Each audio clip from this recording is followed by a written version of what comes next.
are gathered as members of the Democratic for the Citizens Party. We have leaders from across the country, and we'd like to issue the statement as follows.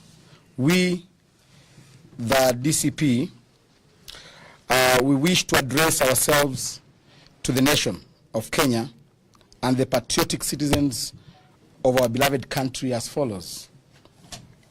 Last week, we announced that our party leader, His Excellency Rigathi Gachagua, will return to the nation on Thursday, 21st August, at noon from the United States of America.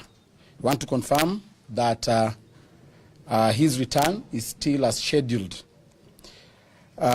Second, we call on the people of Kenya to show up at the Jomo Kenyatta International Airport at 8 a.m. to receive our beloved party leader. We shall have a mother of all peaceful processions upon his arrival.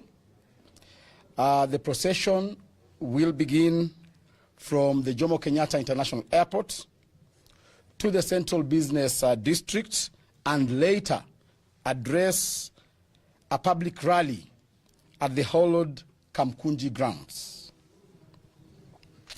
The police are hereby notified to provide security, and they should not dare to demonstrate against the people of Kenya. We have done a letter to the Inspector General notifying him of the said activity. We confirm that indeed we will, and as a party and as the people of Kenya, we shall gather at Jomo Kenyatta International Airport starting from 8 a.m. This is to ensure that we plan ourselves adequately. We have people traveling from across the country, all the way from Tesoland, from Luoland, and therefore we want to have good organization and protocol at the airport. So we want to ask all our supporters traveling from across the country to be at Jomo Kenyatta International Airport as from 8 a.m. We are also adequately informed of the mischief and also plans by President William Ruto to have our party leader arrested upon his arrival at Jomo Kenyatta International Airport. We are also informed that William Ruto is planning to divert his plane to either Kisumu or Mombasa International Airports to arrest him from there. We have encouraged our members to also plan to receive him in those respective airports. We want to be very particular and candid on this matter. Take notice that any attempt to arrest Honorable His Excellency Rigathi Gachagua, once he lands in the country, will be met by our supporters across the country. We have asked our supporters to be on standby. We remember when His Excellency Rigathi Gachagua was impeached, he implored upon his supporters to remain calm and resort to singing. This time round, the song will be of a different rhythm. Secondly, we have heard President William Ruto and his choir dream that he has been invited by President Trump to the United States of America.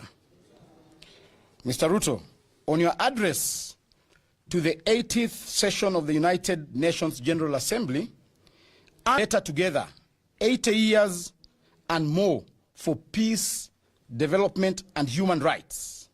President Ruto, what are you going to address the UNGA looking at this year's theme and the UN principles?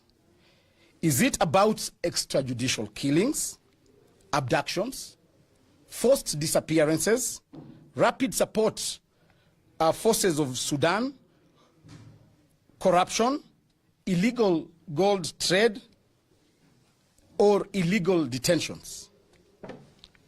Or on this matter, we, the Democratic Party, Citizens Party of Kenya, wishes to bring to the attention of the global community and the United Nations General Assembly that the President of Kenya has consistently violated the very principles upon which the UN was founded.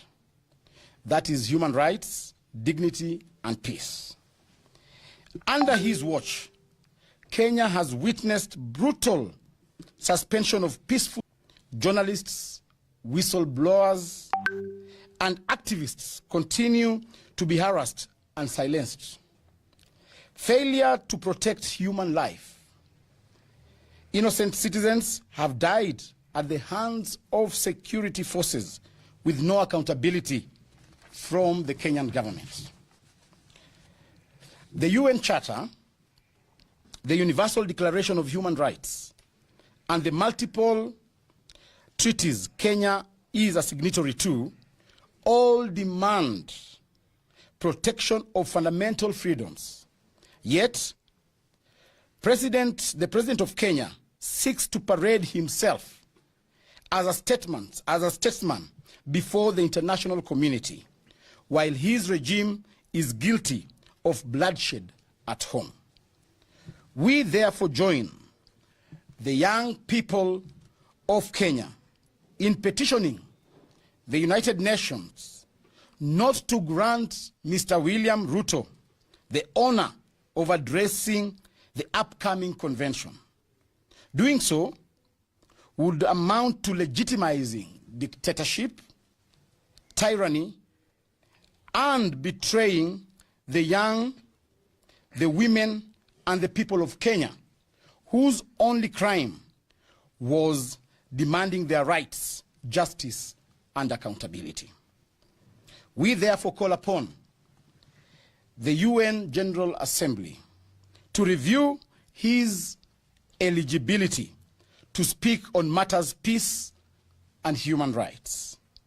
We strongly call on the United States of America as the host country to consider declaring him persona non grata in line with international practices on leaders who trample human rights. We demand that the global civil society and partner nations join in boycotting and condemning any platform extended to Mr. William Samoei Ruto.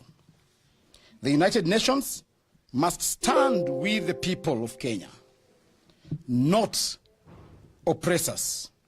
History will judge harshly any institution that enables authoritarianism to thrive under the guise of diplomacy. End of statement. Thank you. Thank you. Asanteni sana. Thank you very much. Thank you very much. Just a question. Okay. What is your reaction on the current PG that is happening? No, we will have a formal reaction, response to what has transpired. So today we are highlighting the coming of a king. Yeah.